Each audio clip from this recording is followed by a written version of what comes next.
Good day. Making a fan film ain't easy. First, you gotta get the dosh, then you gotta get the talent, and then you gotta finally find some place to film the bloody thing. The larger the fan film, the harder the prospect. Many fan films have fairly small sets, or they're filmed in easy-to-shoot locations. Getting the right actors in the right setting is key in immersing the audience into the story you want to tell.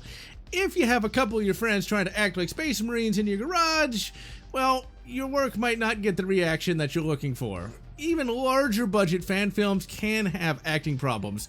Getting actors for your fan works is pretty bloody hard, as they don't come cheap or they're just starting out, and thus their talents aren't quite to where they will be in the future. And thus is the rare fan film that can boast both good sets and good acting.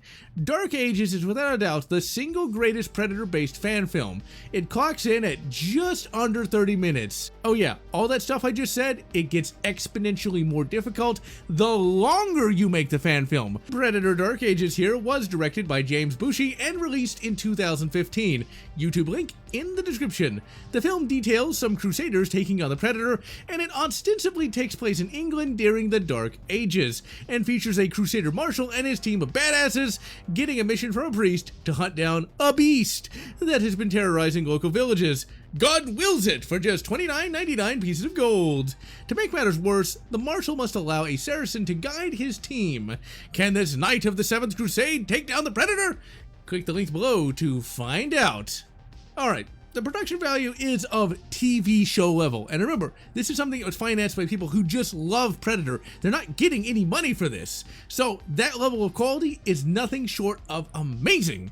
This fan film primarily takes place outside and features a crap ton of extras. The knights have armor and it looks like legitimate metal. The camera work is exceptional and it feels fully cinematic and not just something filmed on the volume. There are horses in the film and the actors can ride them convincingly. The swords look like real metal and the actors can use them convincingly.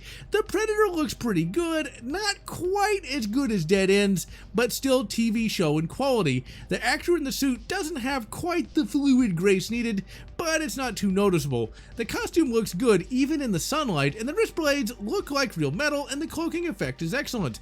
The dead bodies in the film look great, and they even have a good headless corpse that is fully convincing.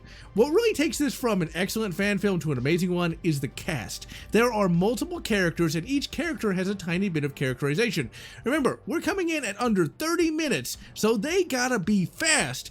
And the actors in this can really act. Each person that is on screen turns in a fully professional performance. Nothing is stilted, nothing is dull. These people put their heart and soul into their performances, and hell, they sound better than some commercial TV shows. Ahsoka, Ahsoka, Ahsoka. The only thing that is kind of funny though is the Viking woman named Freya has the thickest Kiwi accent. Yeah, Norway by way of South Island. Everyone else sounds convincingly British, or at least what to my American ears sounds like British. All told, lads and lasses, if you wanted a Predator film where the mighty Yatcha does battle with some medieval knights, look no further. Once again, the fans deliver what Hollywood either cannot or will not. The lion's share of the movie is the fight against the Predator. After the team ride out to take him down, we get the now rather standard tromp through the woods, and our heroes get picked off one by one, but they all give a good accounting of themselves, and we get a few good homages to Predator 1 here and there, but, and this is a nice curvaceous bum like on Freya, they are not member berries, and the film does its own thing quite well. One interesting thing though is that Freya gets beheaded, thus being a bit of a subversion, as females in Predator films usually make it to the end. In the end, we got the Marshal and the Saracen. The Saracen runs off, leaving the Marshal to face his fate. The Marshal is a level 30 Crusader, and so he is going to kick that Predator's ass. He armors up, and in the coolest scene of the fan film, he starts banging on his shield, shouting for the Predator to come face him. Meanwhile, in the background, Sabaton starts playing Last Stand. The Predator comes out of the darkness, and the curtain of the final struggle is raised. The Predator, sadly, kicks his ass. Yeah, the thing you gotta remember about the Pretty Boys is that a Predator is stronger and more durable and faster on top of all that than a human. For the 40K fan, imagine a human going up against an orc barehanded. And for the normies, imagine a welterweight fighter going up against a heavyweight. It ain't gonna end well. Also remember, the predators are coming to Earth for some time off. They don't want to be in too much danger. All seems lost, but as Sabaton reaches the "in the name of God" crescendo, the Saracen returns and puts a dagger to the predator's throat, Altair style, and says, "Your life for his." The predator backs down, grabs the marshal's discarded helmet for a trophy, and heads home, leaving the marshal and the Saracen, the Christian and the Muslim, the two humans, wondering when the hunters from beyond the stars will return. Now that is a damn good story.